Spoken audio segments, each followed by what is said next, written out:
This is Rhino Sports Stuff Hub here in Federal Way, Washington at West Coast Sports Cards, doing a live box break for Brandon pre-bought 2014 Topps Supreme NFL Trading Cards Hobby.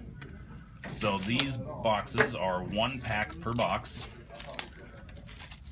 You get 4 cards per pack, and they come in a really nice holder.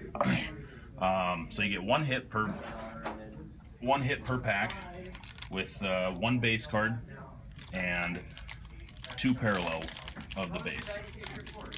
So let's take a look at what we get in here. If I can get this one open.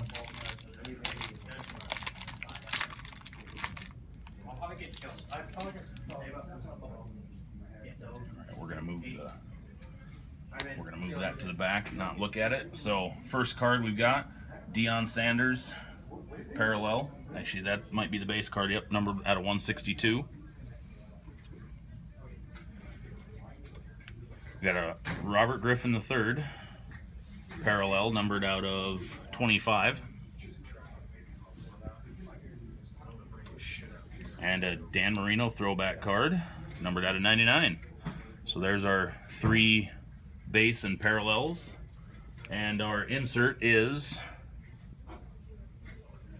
A.J. McCarron, nice patches at least, numbered 30 out of 36, backup quarterback for the Bengals. So we got a 3-color patch and 3 2-color patches. And we'll move on to box number 4 here momentarily.